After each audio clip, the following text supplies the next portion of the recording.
steps for losers, man. I don't get involved in that stuff, but Angel Rashad Milligan rolling out. That's a good question. Brandon, We can't ask Rashad questions. Hey, Rashad.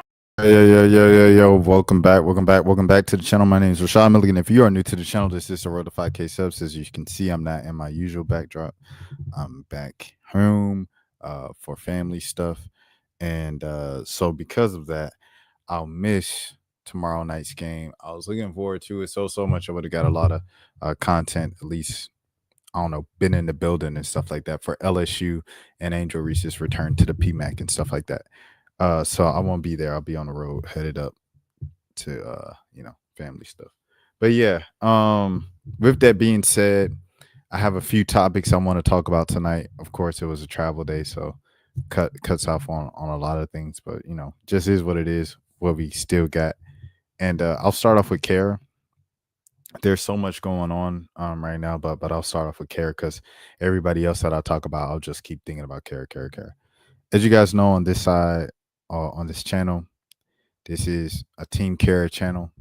Karrah side, and then with the whole Dove versus Ty the guy, I'm definitely Ty the guy, 100%. In the situation of Ty, even just from a moral standpoint, like even if I didn't know him, it would be like, okay, morally, who's right?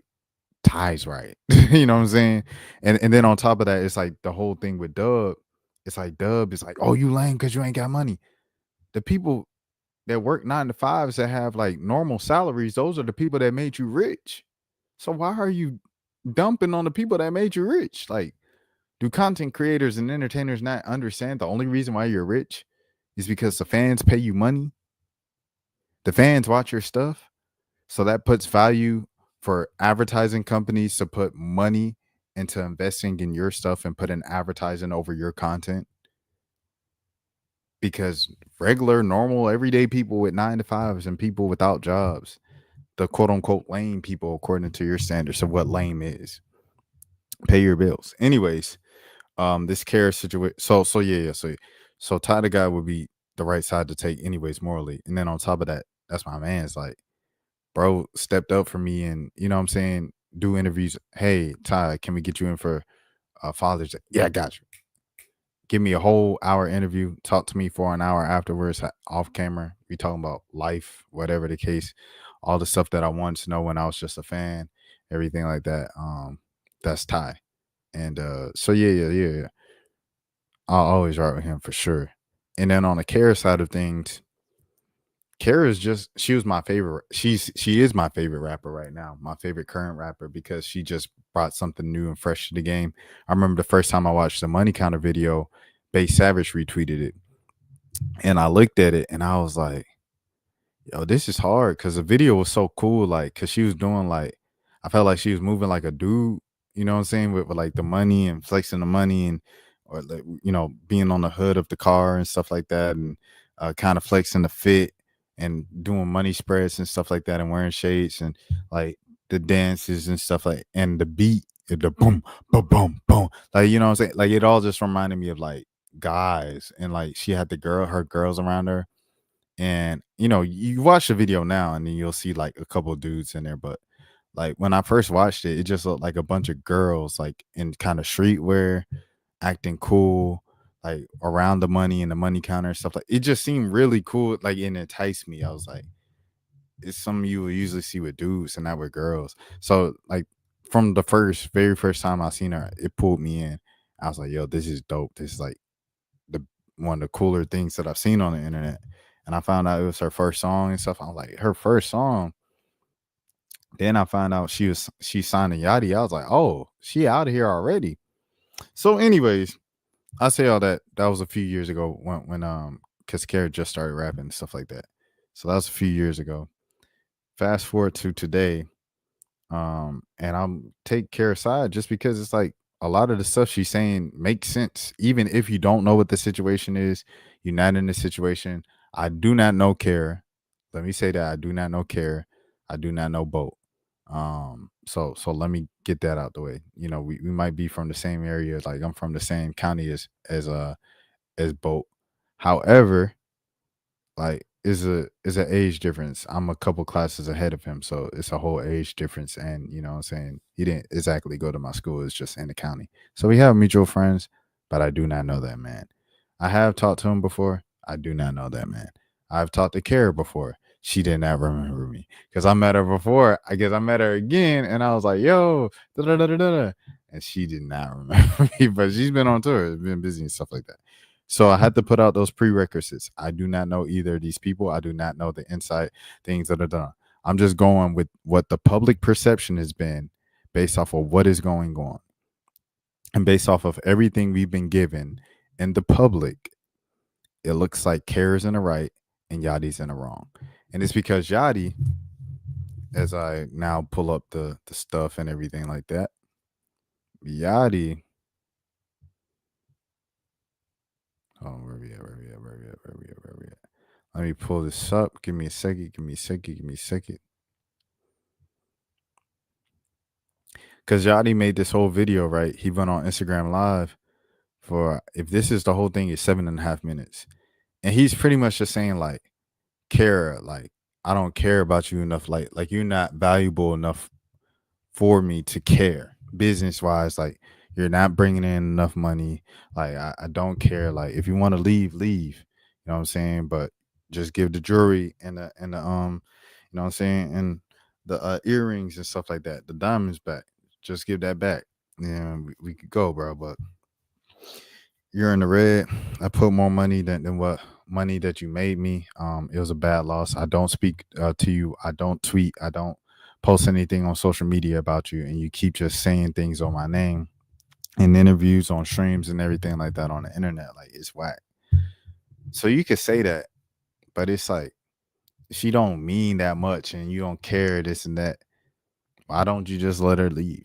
And then also the thing of, like, you can literally drop whenever. You just have to go through the regular parameters of dropping, which is through the label. And Kara has tried to drop multiple times, and he said, you just don't have anything to drop. How Kara not gonna have nothing to drop? She just did a dang 16 for Tyler on his stream earlier this week. Or it was like, what was that, last week? Last week she did a 16 at like 4 in the morning on Ty Lil's stream. Like, she has music. Like, you go to Rolling Loud, right? The Rolling Loud video, which is up right now. She plays like 2-3 songs unreleased, and they are hard. Like, at least a couple of them joints was hard that she played that was unreleased or whatever and stuff like that. I seen her perform when she popped out at the BK the Ruler show in Atlanta with Tia Korean. They performed some unreleased joints, and I know that they just filmed a video for it the other day.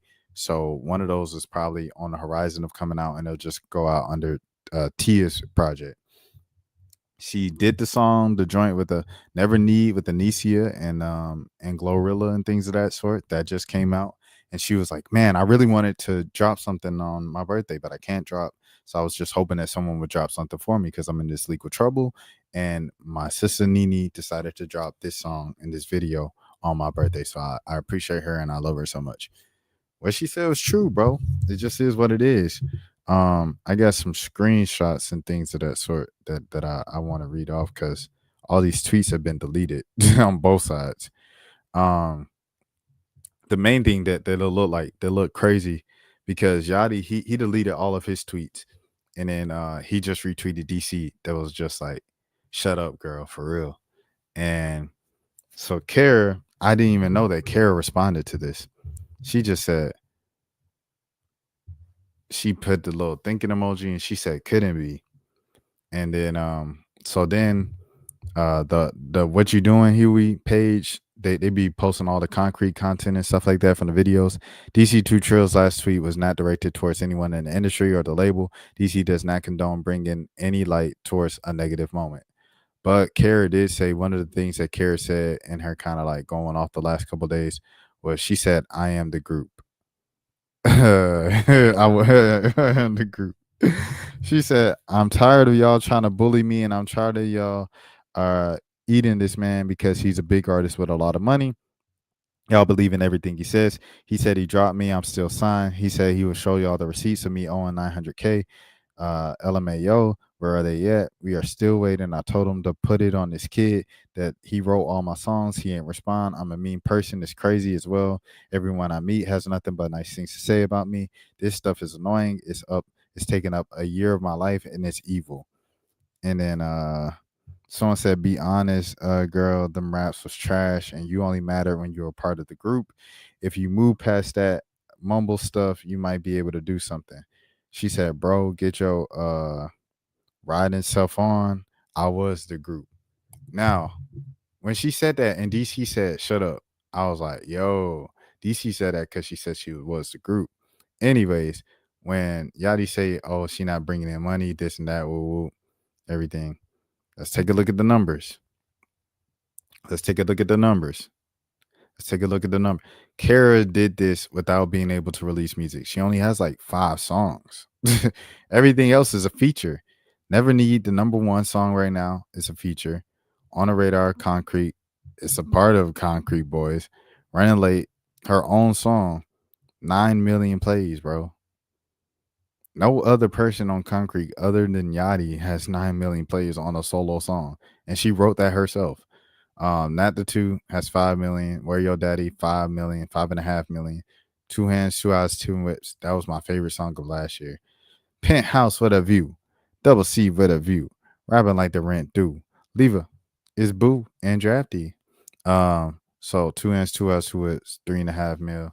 Hit Different with Camo. That was a good. This was a good album, bro. I ain't gonna lie to you, man. They had a good thing. Hit Different, 2.7 million. And then Pharrell with BB Tricks, that's a feature. Boxer 40, her second song ever, nearly 4 million. And Yachty wrote some on that, where she admitted like in real time that Yachty wrote some of that. Cause Yachty said, either E Shameless put like she said Yachty wrote that. And then this one, I didn't really like this song. That was like one of the few songs I didn't like on the album. Well, there's Kara, right?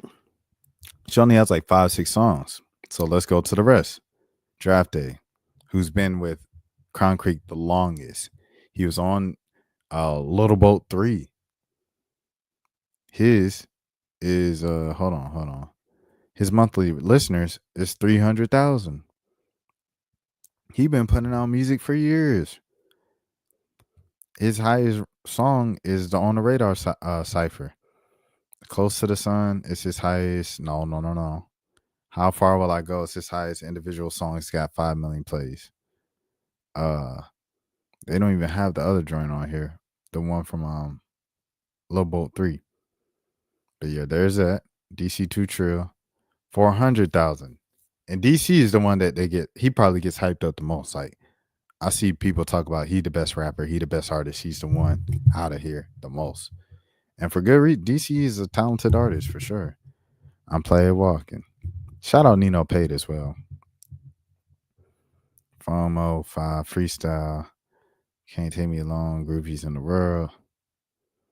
But yeah. Shout out to DC. But DC got 400,000. Camo 300,000 once again.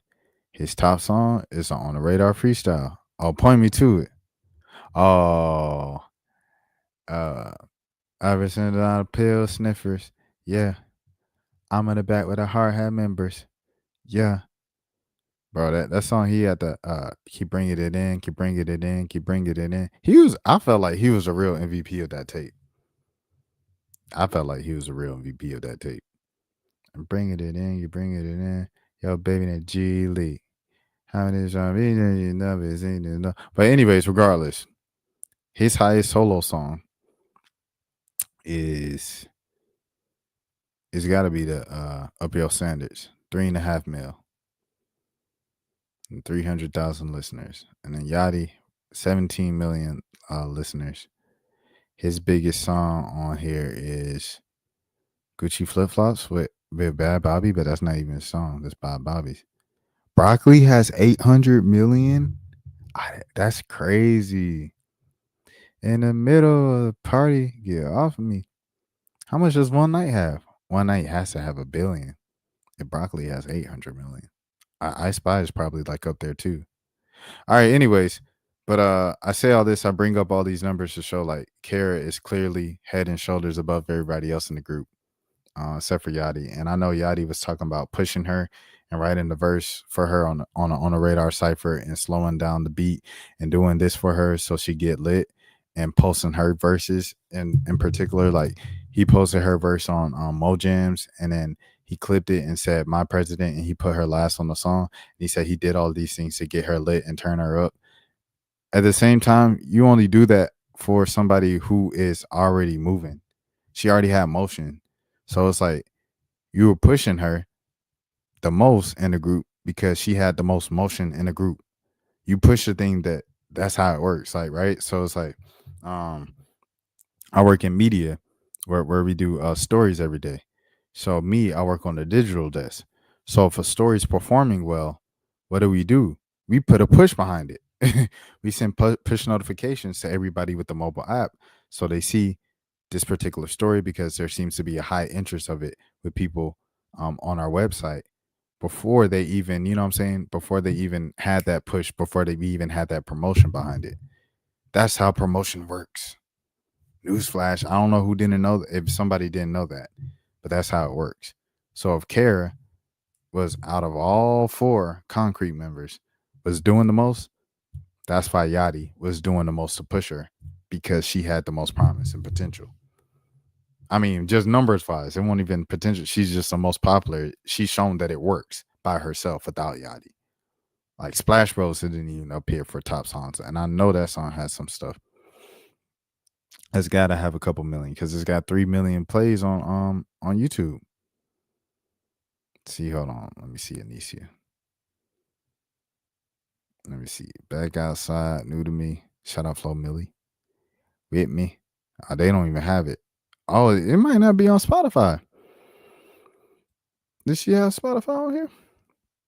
It is on. Let me see. Splash Bros on here. Princess Pop that. Oh, it's up here. How many views this get? How many plays this has? It doesn't say. All right, but anyways, yeah, man. Carrot got some stuff, bro. She got an archive full of heat. And to kind of downplay it and say it ain't nothing and you don't care. If it ain't nothing, then let the girl go. Love y'all that honors you. And she said, I know. That was funny. DC said, shut up. She said something about a cease and desist being on the way makes me want to let it all out. And that's when she let it all out. She said, this is so messed up. How Yachty gonna say on the Shannon Sharp podcast that he wished Caribou's the best, but he's literally keeping her from being able to be great and make him release her music in peace. They hate when women stand up. Why are people trying to tell you how to deal with the situation they never been in before? All right, what's another one? Okay, so Yachty said, Kara, stop playing, bro. I don't speak to you. I don't speak about you. You tweet about me every couple days. If I'm stopping you from dropping music, prove it. Show any documents of me blocking you uploading music. So she posted the Bossy Boo, where it got taken down. It got blocked and everything like that. He said, a record you didn't clear? He said, LMAO. It got flagged because you used a sample and did it get it clear? You just dropped it. It's YouTube. Yachty, it's YouTube. Rack Baby just went on the radar and rapped whatever he rapped, you know what I'm saying, over Childish Gambino 3005. Brooklyn in the building. Brooklyn, what is good, my brother? It's good to see you, man. But you know, Rack Baby just went over and just rapped about shooting, sliding, everything like that over Childish Gambino 3005. And you know why he can do that? Because it's YouTube. When you upload music to YouTube, as somebody who uploads a lot of music and a lot of concert footage to YouTube, you can upload stuff to YouTube, especially if it's a cover or something like anything like that. You can upload it to YouTube. You just got to tell YouTube, this is a remix of a song. This is a cover of a song. And it can stay up, bro. Like, they can't take it down just because of that. UMG deliberately takes certain things down because it's making money or this and that. They took down Bossy Boo because Bossy Boo, and then he kept up Sad, Miserable, and Broke, the SBM. He kept that song up because that song wasn't moving like that. And I ain't gonna lie to you, like on that song, she kind of all over the place. Kara kind of all over the place with the beat, like, and I felt like it gets to a point because, like I say, I like the flow, I like on the upbeat, but it gets to a point where it's just kind of like it becomes a mess of sorts, you know. And I felt like that's what SBN was, Sad, Miserable, and Broke. Even though that's SMB, but you know what I'm saying. So it's like she came back with Bossy Boo. Bossy Boo started off the year too. I ain't gonna lie, Bossy Boo be her best song, her best solo song. I think that's better than Running Late. And it's like it picked up and went viral expeditiously on Twitter and on YouTube. So I think they seen that motion, they shut it down. And then in the description of the video of Bossy Boo, she's calling out her label situation of how she can't release music. These are strategic things that you got to pick up, but you got to really pay attention to know it, because if you don't, then you're just gonna listen to Yachty and think, oh yeah, Yachty right, she tripping, she can't release music. We tell her to release music, she can't because she don't have no songs. I've been paying attention to it. This is just me as an outside fan. I'll call myself a fan for the sake of this. You know what I'm saying? This is just what's going on. You're not letting her drop music. This is so sad and scary. I swear to the man upstairs. LMAO, what did I lie about, Miles? Of course, after telling my lawyer, make me delete everything, and I can't say nothing else. You decide to tweet. Gang, and why ain't she drop? Why ain't she drop? She said, like, she said, all you literally have to do is sign the paper. You're gonna make more money than I owe you releasing me. I'm not asking you for nothing more than the money you owe me. I just want to get out of this, get away from your toxic, abusive self. Just because you're upset with me, you want me to sit is crazy. You dragging it. So now all of a sudden you've been waiting on her. No, you haven't. Caribou is not finna be in distress for all these months just for y'all to play her like she been on the ball in the court. You lame, and I stamped that. I won't ever like you as an artist again. This is a just a fan talking about Yachty. And someone said, I don't know why he thinks this narrative will work when she's been sitting on her record that's ready to go for the longest. And if that's for no reason, it can't even make sense if he tried. Yachty, his bio still most hated, and his latest tweet is just a retweet from DC2 Trill that says, "Man, shut up." And yeah. So there's that. I need to see if anything else. She said, I can't drop, bro. Yachty won't let me release music out of my deal, or the label will buy me out. I don't care. I need to be 100 for my mental health. I've been silently taking punches for 11 months. No, I barely owe you anything.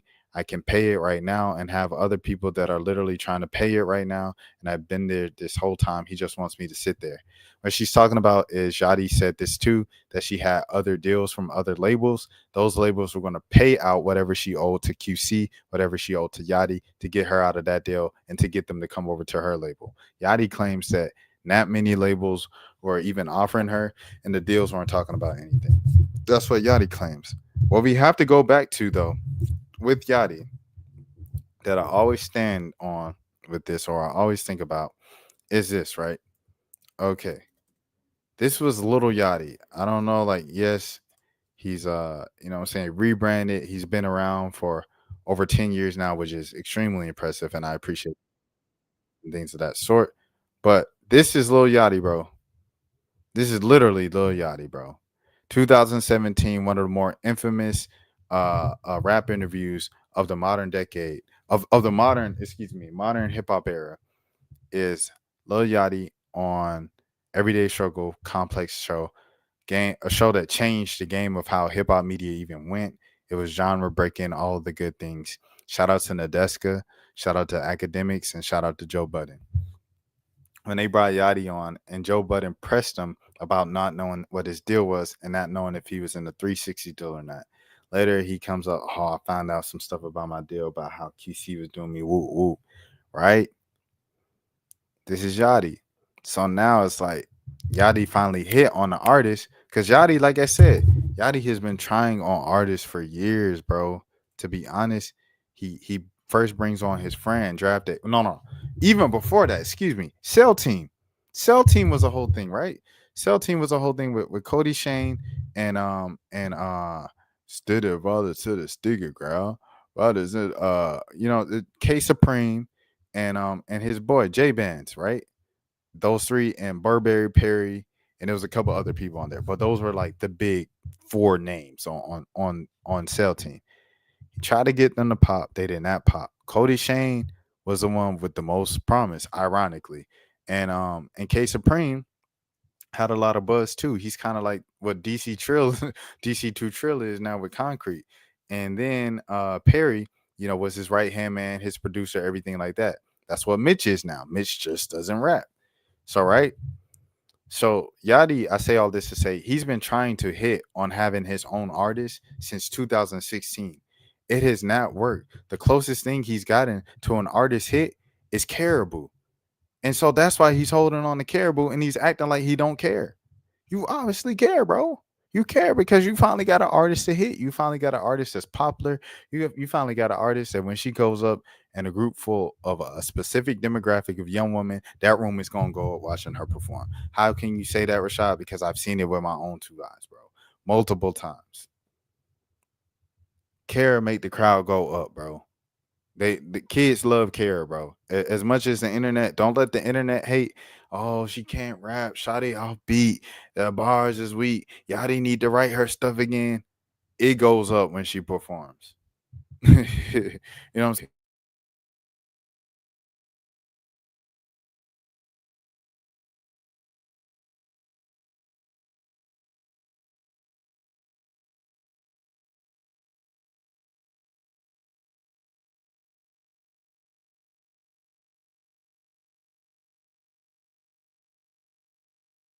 Yeah, yeah. So I say all this to say what I was saying earlier. Yachty has been using his entire career to catch an artist, to get an artist to hit. It didn't work out with Cell Team. And Concrete is not looking so promising either, even after putting out one of the hardest compilation group tapes and everything like that of 2024. Kara is the only one that is hit. She has 1 million listening followers, and she only had 5 songs. She don't even have a tape. DC2 Trill got multiple tapes. Draft Day been beside you since Lil Boat 3 in 2020. You know what I'm saying? Like, come on, bro. What are we doing now? What are we doing now? That's all I'm saying. So it's like he holding on to it, bro. And he acting like it don't matter. Anyways, I'm saying the same thing over and over. It's been 27 minutes. I ain't even get to his academics clip. So I'm gonna go to the academics clips and then and then we're gonna move on to the next thing. We got a packed show. All right, here we go. Like that shit, this woman is crazy. See what I'm saying? Like that shit crazy, bro. Like fuck all that other shit, bro. That shit crazy. I'm talking about talk people crazy. I'm talking about spitting on people. All that weak, weird shit, bro. Like niggas be fooled by this whole internet antics, bro. She's wicked. See what I'm saying? Like, but that's neither here nor there. None of that shit even matters. The point is like, bro, the victimizing shit is lame, bro. It's lame, bro. The more of the story is she made situations, she took steps that made her look crazy, right?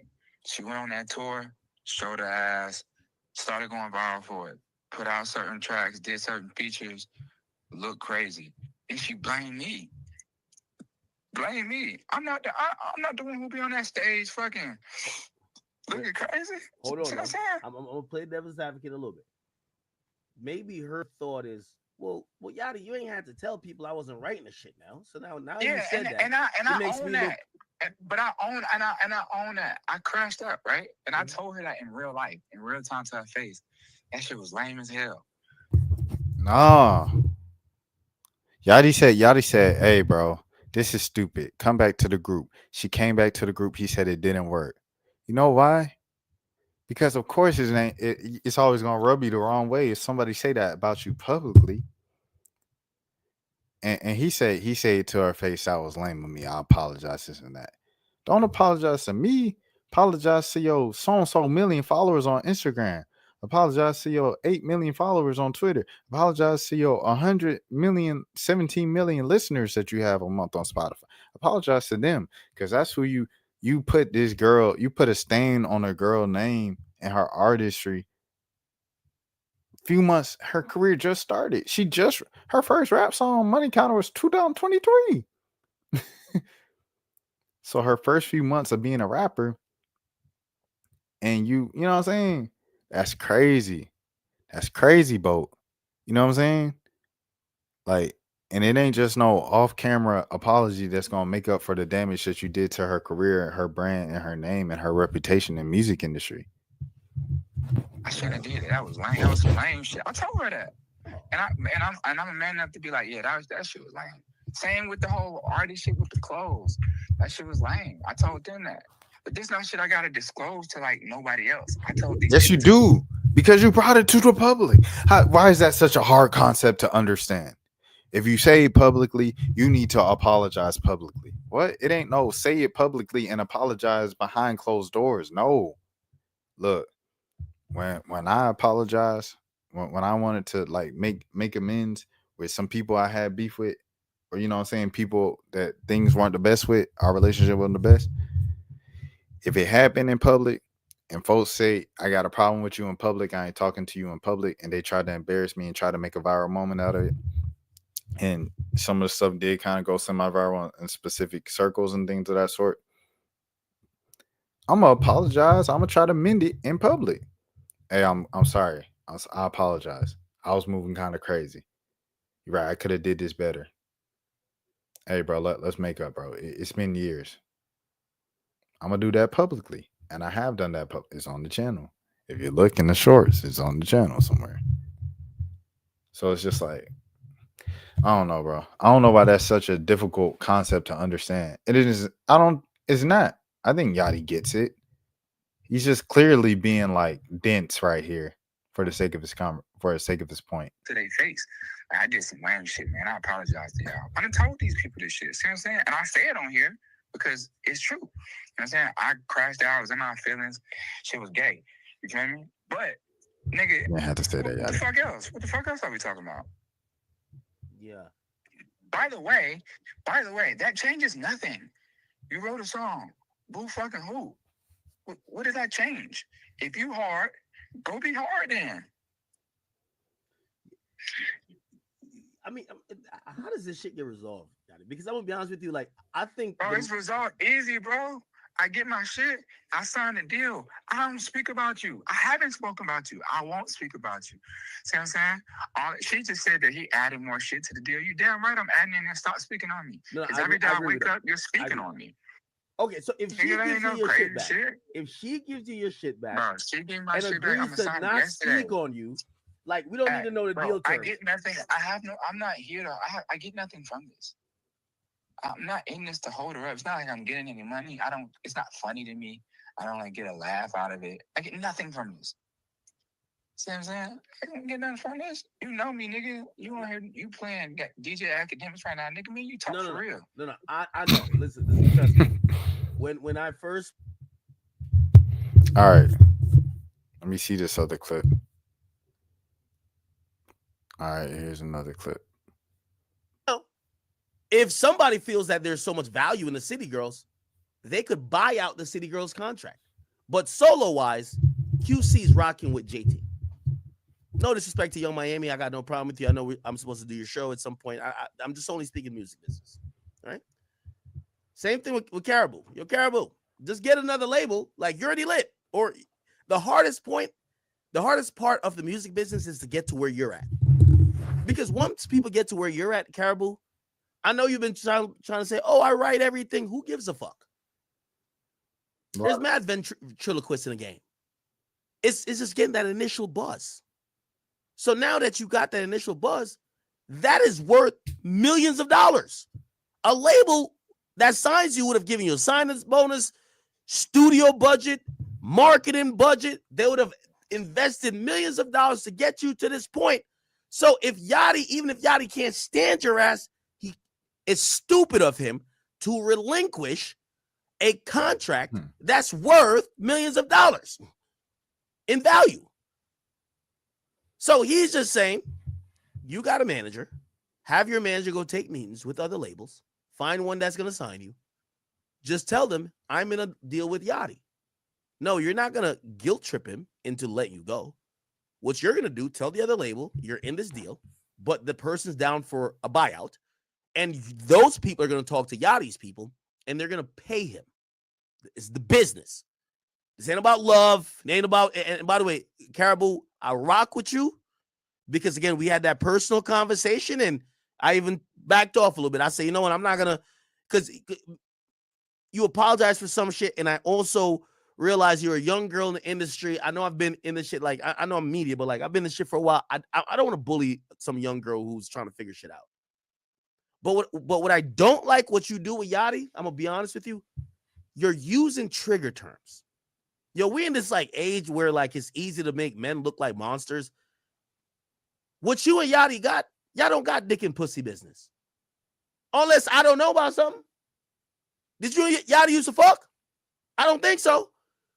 So stop calling him an abuser. Stop saying he's mean or he's toxic to women. Stop. Those terms, once you start floating that in the air, bruh, all men should be sensitive to things like that. No. You didn't think that way when you signed to a label that was male-dominated, who was also backed by another label that's male-dominated. Stop using, oh, he's an abuser, he's this, or even trying to gain sympathy by saying, don't you have a daughter? This is not a woman abuse issue. This is contracts. Go, listen, yo, Caribou, I could be a manager. I'm taking 35% though. I'm not taking 20. I'm taking 35. If you don't know how to work this shit, let me go handle this shit for you. DM me right now. I'll walk up in Sony and say, yo, check this out. I'll bring you Caribou and everything. You might not get some of the masters, but you'll get an artist that's ready to go, and I'll get you a bag. I'll get Yachty his bag, and I'll take my bag. Because that's all you got to do. Go to another label, have them pay Yachty. Then you could go free. He ain't trying to hold you hostage. He's trying to get paid. This is the music business. This ain't about, that's why I don't like words like, oh, toxic, because it's like you're almost trying to make people pressure him to just sign off on a release form that drops you from the label with him getting nothing.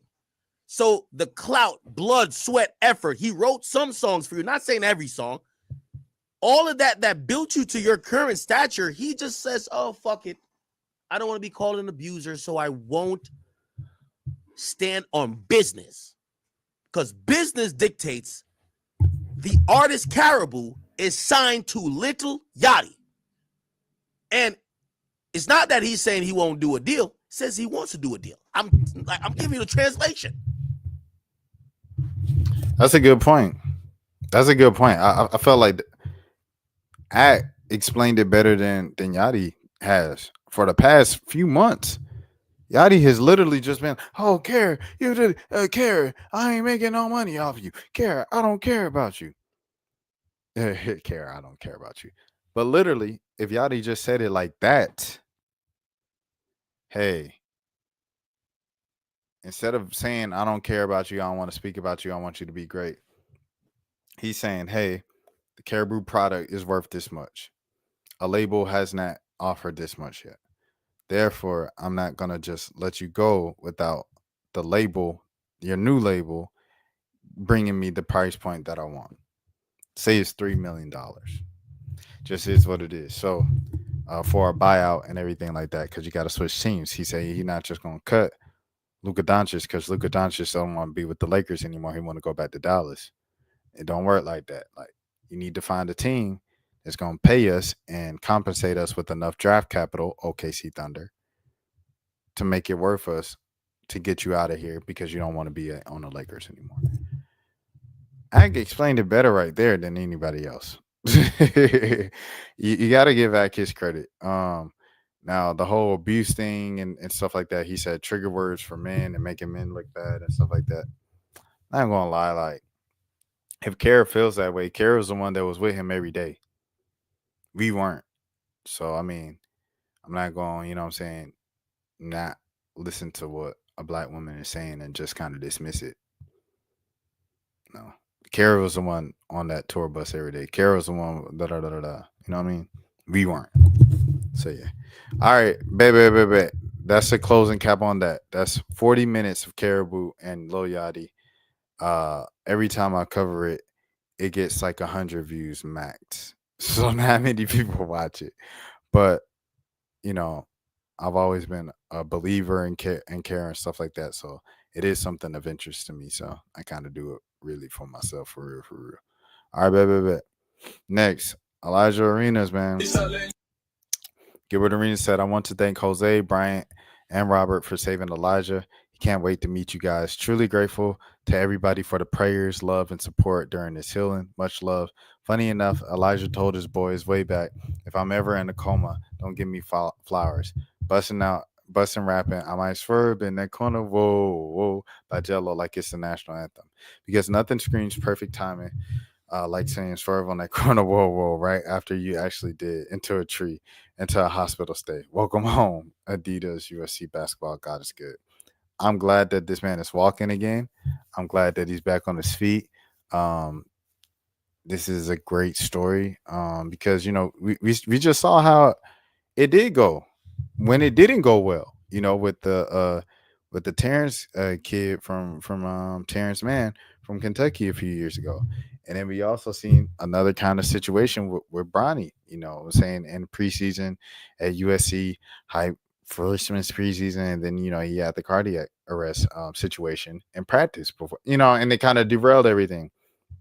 I'm saying this to say I'm glad we get to see Elijah Arenas back walking, and he was looking good, man. So hopefully, maybe in a couple of months, he'll be back in playing shape, and he'll be able to be ready to go at the beginning of his freshman season.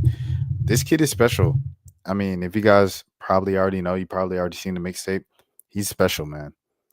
East Bay's in the game, scoring 40, 50 points, and he's been doing this since he was a freshman. Really 8th grade, you know what I'm saying? So it's been beautiful to see his growth in high school, and I just look forward to him in college. And I'm glad he's safe above everything else. You know, a high school senior, a teenage kid is safe after, you know what I'm saying, being trapped in a burning car and then collapsing and being, you know, kind of out of it, loopy and stuff like that on the ground. And yeah, is the whole thing still Swerve in the Carnival? It is. Shout out to Jello. But yeah. Amazing setup. Welcome back home. Gil really loves his kids. His kids can hoop. Shout out to Azalea down there or up there at Louisville in Kentucky and things of that sort. And salute to the rest of the kids as well. All right, bet. Next thing. Angel McCoughtry spoke about Kennedy Carter, bro. And for those of you who don't know, before I press play on this, Angel was recently on a pod with Roz Golden Wude, and in it, I seen another clip. Shout out to Brooklyn. Brooklyn actually played it for me, and it was just, you know, she was saying, I want to be back on the team. I want to be on the team. I feel like I can add that veteran presence, this and that, and I add value to this. And to win in the league, you got to have a mixture of young players and young talent and veteran players and veteran leadership to kind of keep the team even keel and stuff like that in big games and big moments. And with my Olympic and WNBA finals experience, I feel like I can offer that to a team. So that's what she said, right? And I reacted to that with Brooklyn on his live stream. Go check out his channel and everything like that. He's in this chat and stuff like that. I'll pull it up right now. So this is his name, The Perspective on the Brooklyn's 80s with Brooklyn's 80s. So yeah. With that being said, apparently Ross asked Angel about Kennedy Carter. Now, if you don't know Kennedy Carter and Angel McCoughtry's relationship, Angel McCoughtry took Kennedy Carter under her wing and became our mentor for a while. And then she announced, I'm no longer Kennedy's mentor. I tried. Things just ain't work out. She just doesn't get it. And this was a couple of years ago. And if you need to know why did Angel pick up Kennedy, perhaps because Kennedy was once the face of the Atlanta Dream. And Angel McCoughtry, if you guys are unaware, is the greatest player in Atlanta Dream history. So yes, that's the background. Let's watch the video. Training camp offer that came after her delivering such a great year. And so I'm very hopeful that she's able to demonstrate that and have an opportunity again.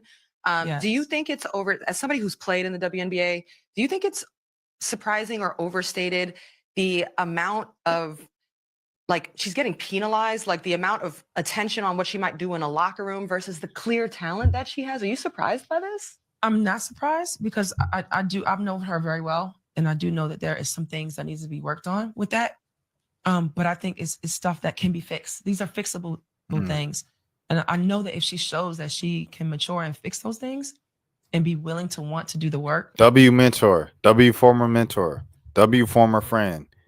Hey, bro, this how you speak on your friends and people that you used to have a relationship with, and y'all just bad now. You still stick up for them. You still speak highly about them. You still speak honestly. You still acknowledge the positives. Like, y'all see me going off for Shador for like a whole week in the NFL draft. Like, because it's like, it's just right is right and wrong is wrong, regardless of where y'all stand and things of that sort, man. And that says a lot about Angel's character. And I think teams should look at that. If she want to come back, you should look at this. Look at this interview and look at the type of person you want to have on your team, around the team, in the locker room, things of that sort. Mm-hmm. There's no doubt in my mind. Mm-hmm. So that's all she has to do is just show that she can do the work, not just on the court, but personally and professionally. Absolutely. Girls, you mentioned China. She was the league MVP, but her numbers were like, they stood out big time to me. She was averaging 31.4 points per game, had 250 pieces back to back. And then in one game, she had 33 points, 17 rebounds, 10 assists, and 5 steals. So she's a dog right now. She's a dog. She's so putting the agent in should be that throwing work. Those numbers, Yeah. the agent should be throwing that in GM's faces. Like, are There's we a doing team that? that needs it. There's a team that needs the talent. But, you know, I think, would you, as a GM, would you prefer peace in your locker room over her talent? Is it worth it? Peace in your locker room is crazy. It depends on some things. Okay. Like I said, if she's doing the work, it's worth it. But it can get rough. So show that you're doing the work, Kennedy. That's it. I'm giving you the gems. And get a vet that'll take you under their wing and guide you. You gotta listen. I'm not even. She said something there, but W Angel McCoughtry, W Kenny Carter, Hollywood swinging. Y'all know that's my favorite point guard in the world, and I think she's the best guard in the world right now. 100%. Last couple things, man, and then we're out of here. It's late. However, Art, what we do know is it was raining that day at the track meet. It was raining. Carmelo wanted to escape the rain. And as you know, Art, when it's raining and you want to escape it, you'll run to the closest tent you can find. It don't matter if it's your school's tent. It don't matter if it's my school's tent. It don't matter if it's your team's tent. It don't matter. All right, hold on. Let me make sure you can see this. Hold on. Carmelo Anthony Rain. Rain. Rain. Da, da, da, da, da, da, da, da, da. Sha, da, da, da, da, da, da. Rain down on me. Da, da, da, da, da, da, da, da. Rain. All right, second Memorial High School witness. This is from Fox 4 News. Police pulled the victim's brother and a second Memorial High School track team member into the locker room to take their statements because it was raining heavily at the time. Oh, I've seen the rain rumors and stuff like that for a minute. I didn't acknowledge it. I needed to approve everything because legal. Oh, we know the victim's family previously told Fox 4 that the rain happened just as it started to rain at the track meet. Oh, the arrest report shows that it was raining heavily by the time police and paramedics arrived at the scene to begin to secure the crime scene tape. One officer reported that the memorial tent over the victim and the medics who were trying to save his life. The officer said he found a knife in the sands and quickly took pictures of it before the rain could wash it away.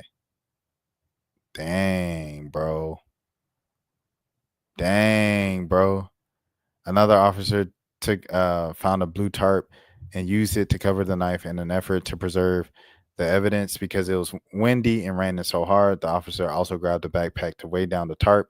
He didn't realize that the suspect's backpack, the report states, the officers took cell phones from several of the witnesses. Oh, goodness. The victim's clothes and the suspect clothes were later collected as evidence. All right, let's go back to Umar. If it's the other team's tent. I don't want to get soaking wet, so I'm going to go sit under a tent. I'm not bothering nobody. I'm minding my business. I'm just trying to keep dry. Now, the media is being dishonest about this situation, Art. The media is claiming that this was a one-to-one fisticuff between Hunter, okay, and Carmelo. I'm going to say between one of the brothers because I keep getting the names mixed up. I believe it was Hunter, and I do want to say rest in peace to him. My condolences to his father. Austin Metcalf. His family. Nobody deserves to lose a child. Hunter and Austin tell Carmelo, you're under the wrong tent. Get from under the tent. Carmelo says, I'm just trying to stay dry or get dry. Leave me alone. Hunter, rest in peace, smacks the phone out of Carmelo's hand. He smacks the phone out of his hand, and the other brother, Austin, allegedly, goes to get his book bag. Now, Art, I want to put this in perspective for you, Art. Carmelo Anthony is 160 pounds. Rest in peace, Hunter is 225-pound football player. Hunter is nearly 60, 70 pounds heavier than Carmelo by himself. But he was not by himself, Art. Hunter was with his brother Austin. Austin is around Hunter's size as well. If I'm a 160-pound black boy, two white boys in racist Texas, both of whom are 60 to 70 pounds heavier than me, they come to accost me physically, knock my phone out my hand, try to grab my bag, try to throw me out. The media is making you think it's only one. But guess what, Art? I've been text messaged by eyewitnesses. I have received text messages from eyewitnesses. And you know what they told me, Art? They said both brothers tried to jump Carmelo. Both brothers tried to jump Carmelo. This was not a one-on-one fight. It was 2-on-1, but Austin doesn't want to tell the truth because if he tells the truth, Art, that helps Carmelo. May God rest Austin Metcalf's soul. To establish his right to stand his ground. In the state of Texas, Art, you have the right to stand your ground. You know what that means? That means you have no duty to flee when you are approached by somebody trying to harm you. In the state of Texas, you do not have to run. In the state of Texas, if somebody is approaching to harm you, you have no duty to run. And if you feel that your life or safety is in imminent danger, you have a right to defend yourself, to include using deadly force. And let me say this, Art. People are talking about why did he have a knife? He's a black man in Texas. Why wouldn't he have a knife? Are they crazy? If you black in America, Art, you better be carrying something. And check it out, Art. In Texas, guess what? It is perfectly legal to carry a knife in Texas as long as the blade doesn't exceed 5.5 inches.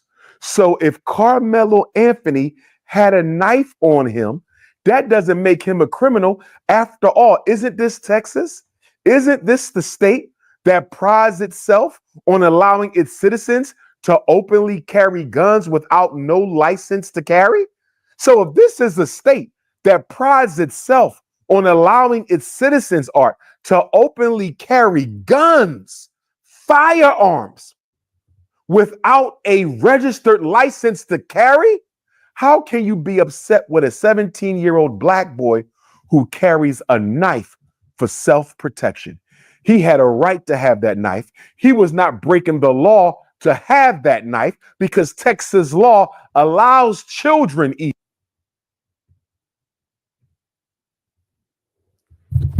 This is the Texas governor. Just so you guys know. Yeah, on the whole cover with it.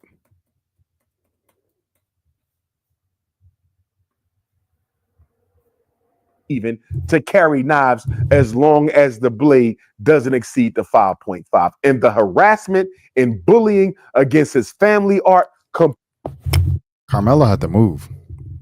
Carmelo had to move to an undisclosed location because of the threats and the messages that he was receiving at his house. completely unacceptable. All right, there's Dr. Umar there, man. What y'all think? Let me know in the comments. What y'all think of Dr. Umar's comments, man, on Carmelo Anthony? Y'all let me know. All right, next, we got Bill Belichick. Once again, and his 24-year-old girlfriend, man. Her ex is 64 years old, Joshua L. Zuckerman, and he's speaking out because she dropped him when she met Bill. This is from Black Sports Online, independent black media. Robert Littell. Now Robert Littell has been connected to some crazy, you know what I'm saying, some crazy stuff of how he's been moving in the industry, in the media space. However, business is business. He's still black media. He's still independent and things of that sort. And I feel like he probably writes the best social media teasers and all of media, to be honest. All right, here we go. Bill Belichick, the former New England Patriots head coach, is reportedly dating Jordan Hudson, a 24-year-old former college cheerleader after his split from longtime girlfriend Linda Holloway. Belichick, 72, and Hudson first met on a flight from Boston to Florida in 2021 and have made contact over the years, becoming romantically involved after Belichick's breakup with Holiday during the 2022 season. Hudson, a graduate of Bridgewater State University with a degree in philosophy, has been spotted supporting Belichick at various events, including his games and Tom Brady's Patriots Hall of Fame induction ceremony. Their relationship, which has been kept relatively private, recently gained more public attention.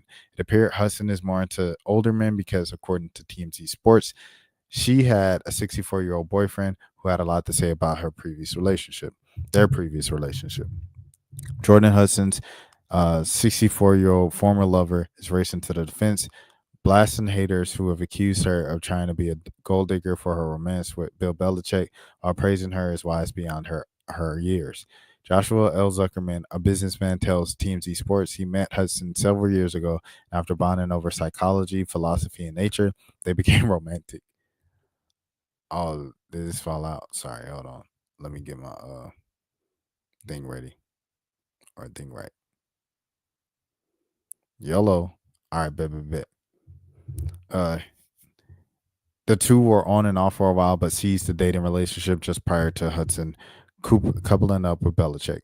He remained friendly with the 23-year-old cheerleader through that time with the future Hall of Famer, and he said in a statement to us this week that he's been appalled by some of the negative things that people have said about his ex online.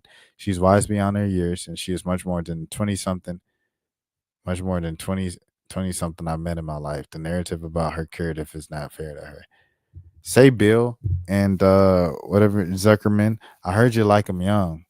Zuckerman seems to want some of that 15 minutes of fame that his cheerleader ex-girlfriend is now getting, now that she's physical with Bill Belichick and is being taught the Patriots way. Is crazy, Robert.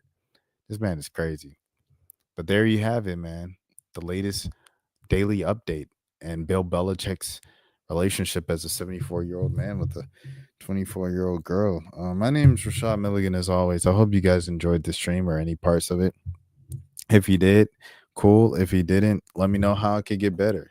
That's what I want. I'm working on that now. Instead of just going back and forth and roasting you in the comments and stuff like that, I'm going to just ask you, how can I get better? What do you think I could do? Because I've seen people on this platform do like amazing things, edit, well-researched, well-written, and people just be like, oh, like you're not good. And that's crazy. You know what I'm saying? So, yeah.